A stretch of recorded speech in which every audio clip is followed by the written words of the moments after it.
Okay, this is June 12th, 2020. This is in the morning time. I want to show you what's taking place before I get to work. Now, I have an interview for promotion today, so I'm going to take that interview at noon, and then I'll be back here because I have the day off to work on this garden. Now, I want to show you some of the things that have happened. This is the bucket garden. And remember, I'm in East Detroit. I actually moved into the worst area, the red zone. And this is some of the remnants of the East Detroit. But they did fix up that house, which had a fire. Actually, I have a great neighbor. But anyways, back on the garden.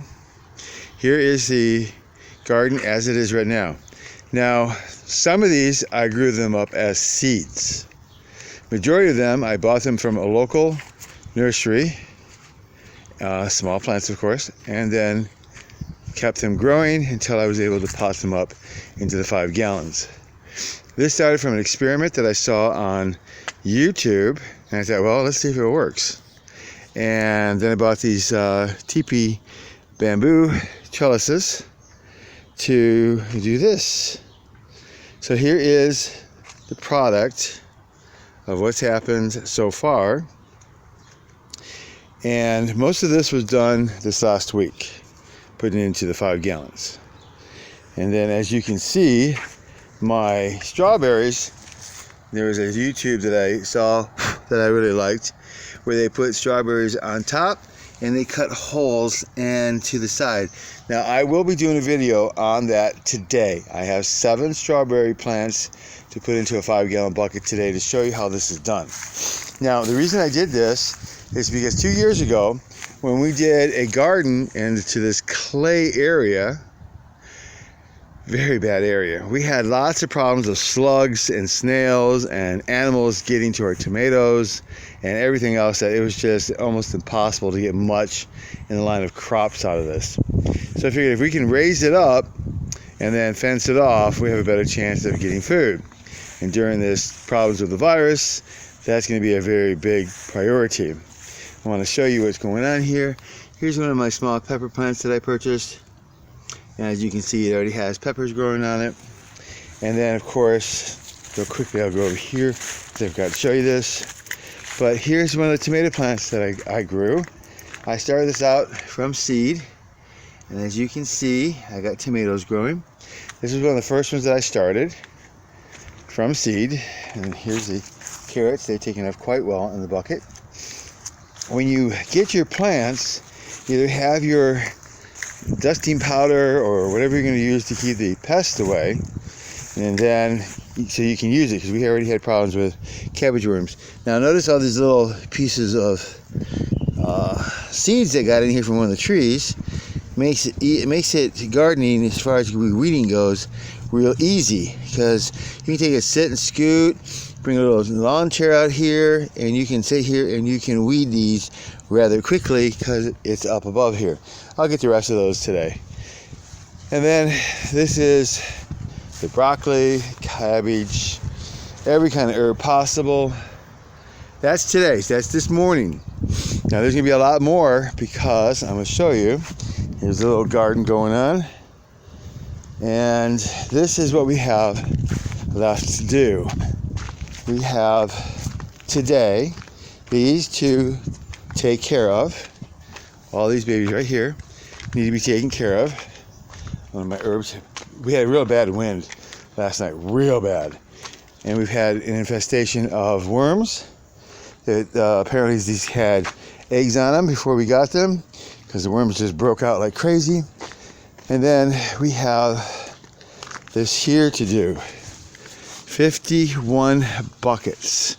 Now I have 11 bags of soil, and I need to get some more to finish that off, and then we're going to add them to that collection. And I'm going to walk you through step by step today on how I did this. And not only am I going to produce these videos, but I'm going to show you updates continually of how these are doing. So that, like, once this cabbage here has been harvested, this bucket will be reused.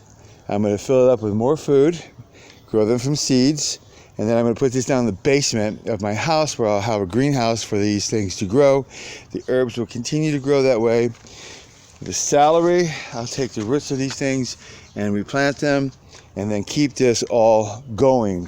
And then bring these things out in the spring, summertime, back into the house, in the greenhouse during the winter. And I'll show you how you can do this. Now, if you don't have a lot of space, you live in a condo or whatever, you can take one of these buckets and you can grow things for you to be able to eat. I'm going to show you one of the things, the easiest things to do. If you like salad, if you like salad, for instance, you can take 2 buckets and set it by a window. You have green salad and you have the red salad leaves. These are going to be made into a salad for my spouse to take to work going to the hospital tonight. So, because we have to harvest this. Down here is some herbs that I put into the side of the bucket to grow. And you can do that also to grow more if you have not much space. So stay tuned. I feel like I'm able, Adam's son, growing these things and thanking God for the opportunity, because I believe that every person is responsible to take care of themselves, to work hard, to provide, and to provide more than needed, and to give to those who are less fortunate. We are sponsors of the homeless shelters here locally in Detroit. We're fundraisers. We actually go down and work there. And a lot of this crop that we don't need will be taken down to the homeless shelter to feed the women and their children, and also the men. So there's a lot more to go on. This whole patio here can house 318 buckets. When I get done, it'll have close to 160 buckets filled as of today. And then I'm going to finish up with the garden here. You might want to know, why is this tree been cut down to this height? This is a very dead tree on about the property. A friend of mine who cut the tree down for me said, I'm going to leave it at this height so that when it comes time and it's rotted for a while, we can wrap a chain around it and with the truck pull the whole thing out. That was done recently. Up here, there was a very double small tree here that the stump was so old we were able to pull it out this week here. So we have some more grass to rototill down. We bought a rototiller. It's an electric one. It's one of the best ones. And we're going to go ahead and keep rototilling rather than covering this up with a weed killer. And this is one of the first things that I planted when I got here. And this is a blackberry bush right here. And this baby here is big enough for me to go ahead and eat the berries this year and do stuff with it. So just to give you FYI, there are benefits to doing this. So this reason I put this onto my YouTube channel is because as a Christian and as a minister, I really believe in doing the best that you can, sharing information with your brothers and sisters and the world, and also sharing what you get. So this slab has been non-productive the entire 5+ years I've been here. Now this slab will be completely utilized with 5-gallon buckets growing plants, so that this can be shared and can be utilized from now on, inside and outside. Okay, God bless, and that'll be another video later today showing you training videos and showing you the end result of today's work.